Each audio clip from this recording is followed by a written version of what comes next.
remote island in the Pacific Ocean, a frightening and mysterious massacre took place. A race of stone giants carved 1,000 years ago guard the shore in silence, as if unable to endure what they have witnessed. The clues to the mystery remain locked behind mute lips. There is no voice to tell who carved the giants and why hundreds of them were destroyed in the Easter Island Massacre.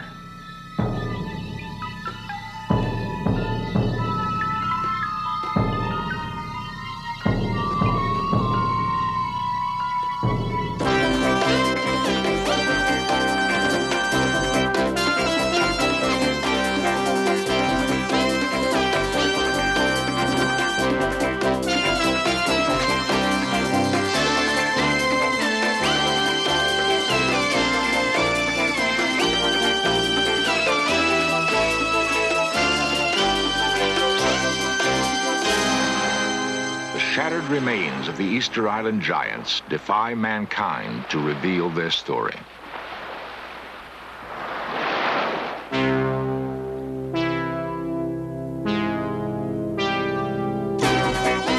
This series presents information based in part on theory and conjecture. The producer's purpose is to suggest some possible explanation, but not necessarily the only ones, to the mysteries we will examine.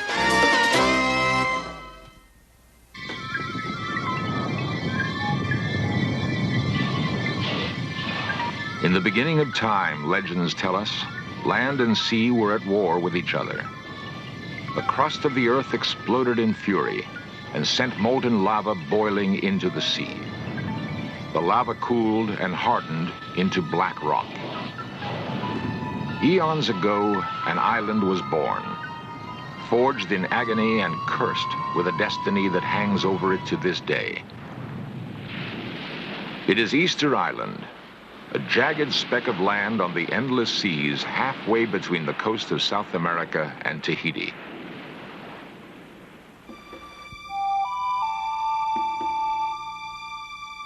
Easter Island is perhaps the loneliest inhabited place on Earth. Its existence was unknown until it was discovered by a Dutch explorer in 1722.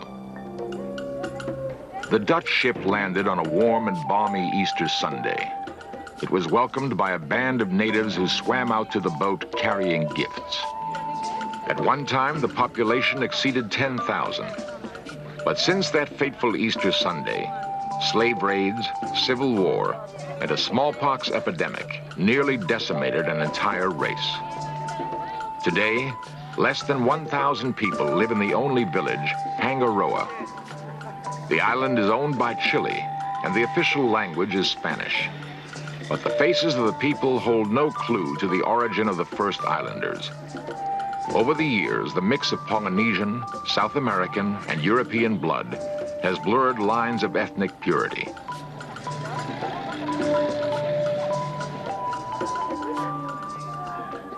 It was on Easter Island that mankind had one of its most curious ideas. No one knows who had it or why. But the inhabitants of that lonely island undertook what is perhaps one of the most amazing engineering projects of ancient time. They did not build pyramids or tombs. Instead, they carved colossal stone idols in the likeness of man. The stone figures of Easter Island are so massive, their size is difficult to grasp. Standing beside them, a person becomes as small as a fly speck. Statues range between 30 to 80 tons of solid volcanic rock. A small one is equal to the weight of 1,000 men and stands as tall as a 2-story house.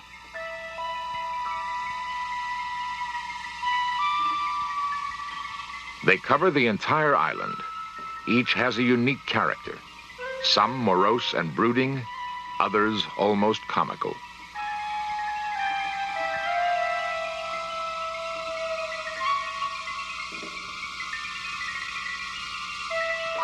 The mysteries that surround the giants begin with the question of why the islanders created so many of these enormous idols. It is as if their fear of life was so terrifying they needed a multitude of gods to protect them. Even more mystifying is evidence that many statues appear to have been systematically massacred. Some savagely decapitated and mutilated. A ritual murder seems to have taken place. No one knows who did it or why.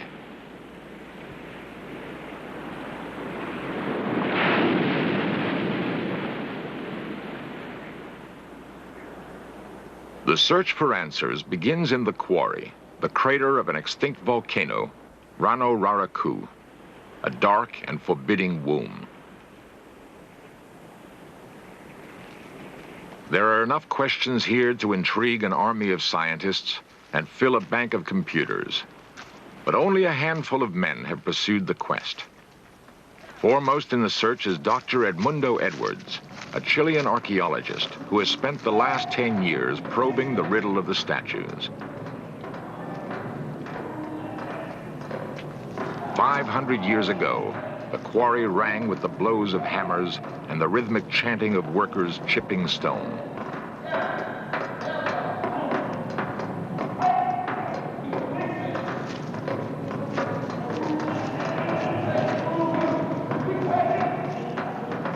Then, quite suddenly, work was abandoned. Half-finished forms are embedded in the side of the volcano, ranging from embryos to fully formed young gods.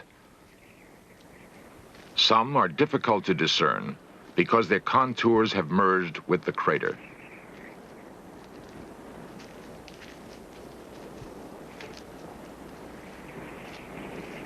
Work was stopped so suddenly that the presence of the workers can still be felt.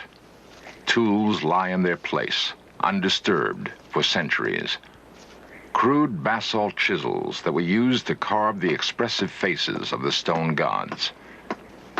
Where once the sound of 1,000 hammers filled the air, now there is not even an echo.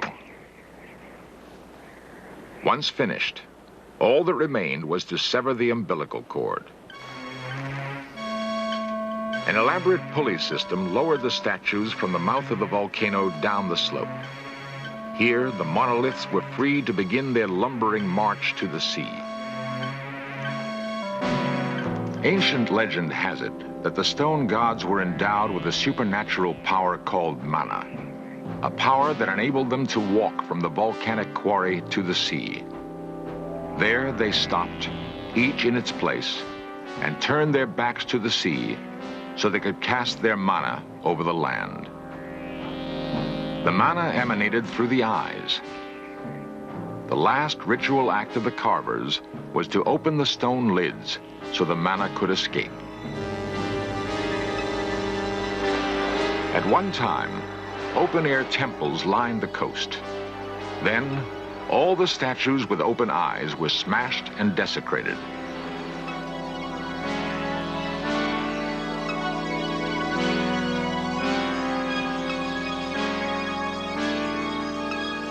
The work of restoring the monoliths has only recently begun. Mario Aravallo is a topographer and one of the prime movers in the restoration project.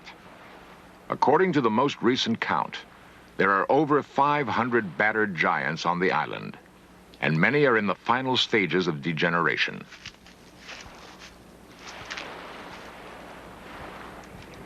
Mario and archaeologist Edmundo Edwards wage a desperate battle to stave off the effects of erosion.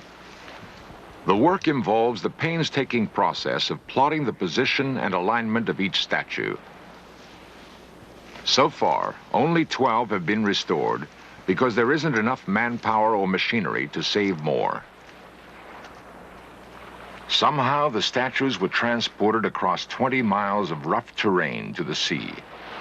No evidence remains of how the engineering feat was accomplished. But a primitive boat rolling method, still used by local fishermen, provides a glimmering of how it was done. The theory holds that the statues were rolled over miles of wooden skids to the beach. If true, this is one of the earliest uses of rollers known to man. Not even the more technologically advanced Egyptians knew of this method when they moved the giant blocks for their pyramids. How did a people, isolated by thousands of miles of endless sea, develop an advanced engineering skill?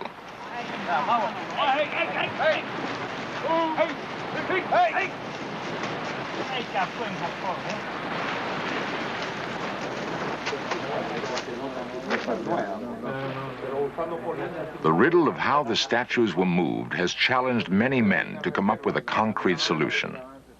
Diagrams illustrate what the ancient method might have been. For Roberto Forster, a local engineer, the theory of the giant rollers is not enough. He swears he can demonstrate a more practical method. He calls his invention the fulcrumista.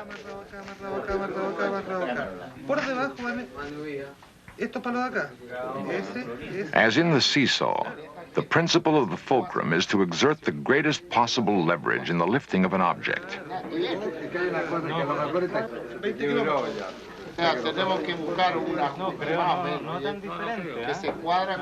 In an experiment executed on a small scale, Roberto intends to move a 5-ton stone to prove how a 50-ton giant might once have been transported. Roberto prevails on the mayor to gather a workforce for his project. He vows he will solve the ancient riddle once and for all. The mayor has doubts, but agrees. The experiment is scheduled for tomorrow morning.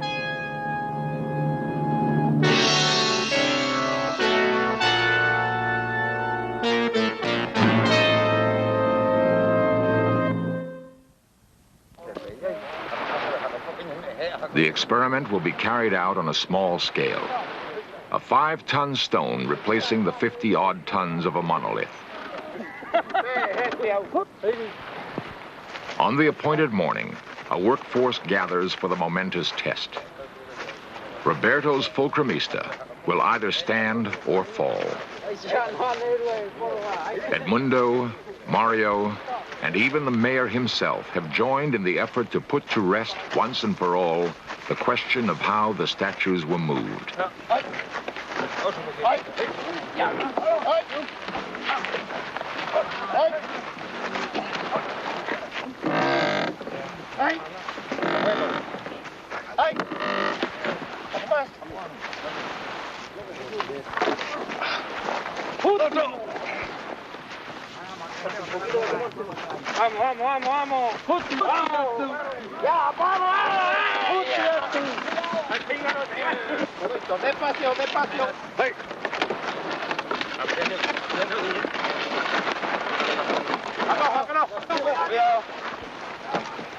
A fiasco. Indeed, if the attempts of modern man to solve these incredible engineering feats meet with failure, think of the ingenuity of the ancient carvers. One may well wonder if the peoples of those early times did not have gifts that have been lost to us. The secret remains locked behind stone faces. Faces that remind archaeologists of another face staring out over its mountain kingdom. The place is Tiahuanaco, Bolivia, an ancient civilization built on a bleak plateau in the Andes. Stone gods separated by 4,000 miles and a span of at least as many years. There is no evidence that there was any contact between the two cultures, and yet the features bear an uncanny resemblance. With what common spirit might they have been invested?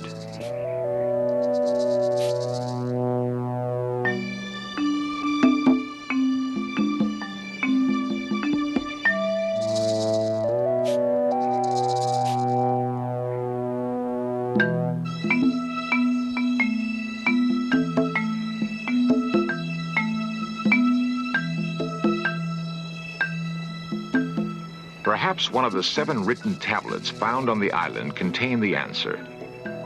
The pictographs are like those of no language known on Earth. They have not been decoded, but anthropologists believe they tell a dark and bloody tale.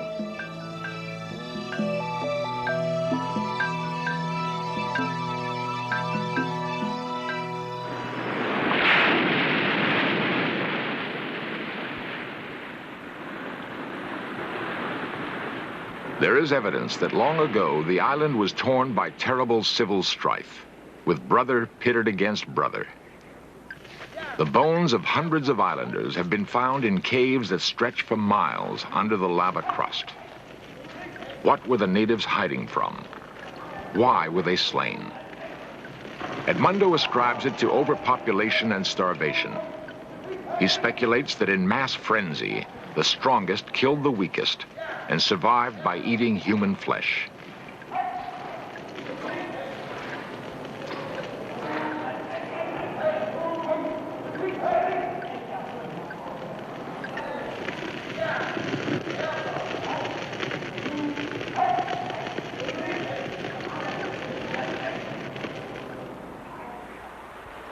The survivors set up the worship of a new god, the Birdman, who dove on his prey from the sky.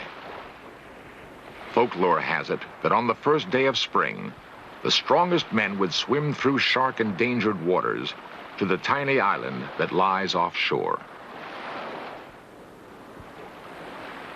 They would search the crags for the Manutara egg and swim back, carrying the prize in their mouths. The first man back was proclaimed king for 1 year.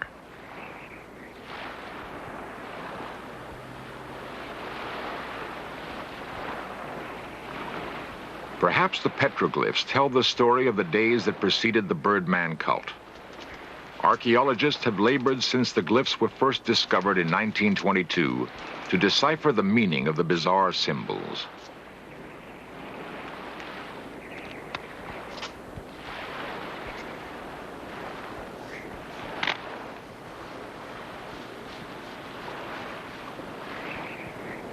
The chalk paint accentuates the designs, but cannot unlock the meaning of the curious etchings.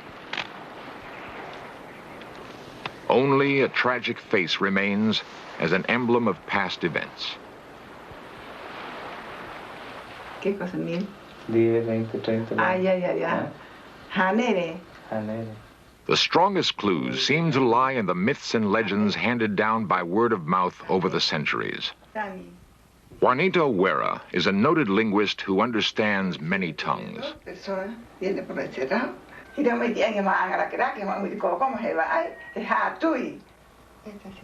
The old woman begins to chant a tale about a war between the long ears and the short ears.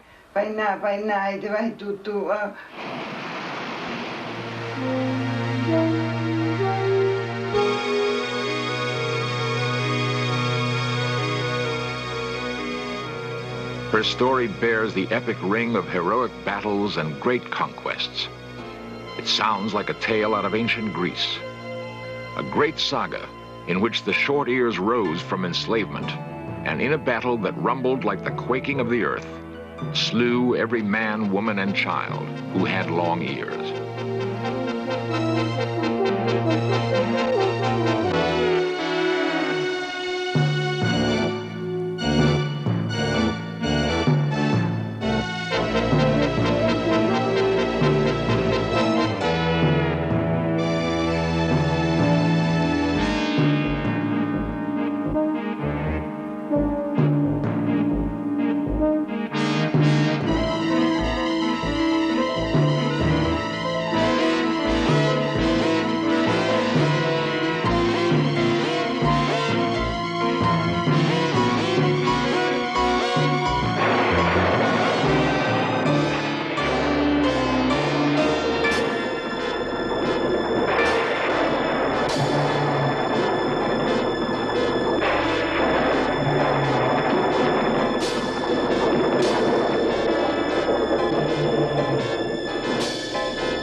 Mythology, with its strange symbols, plays tricks on the imagination.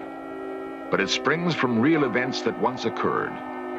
And there is little doubt that the events on Easter Island have been bloody and tragic. The tragedy was matched by the fate of the islanders and provides a final clue to the Easter Island mystery. History records that thousands of natives died under the guns of their conquerors and from the dread diseases brought with them.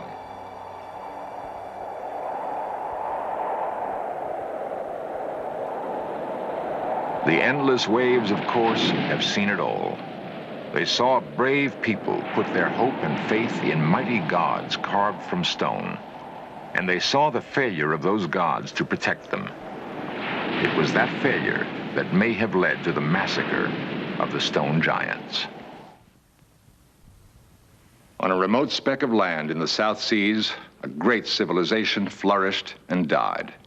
The wide-scale destruction of the giants of Easter Island is symbolic of the tragic destiny of a people.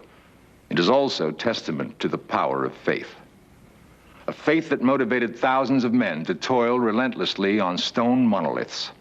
And a faith so strong that when it was lost, it may have driven them to turn against their own gods with a terrible vengeance.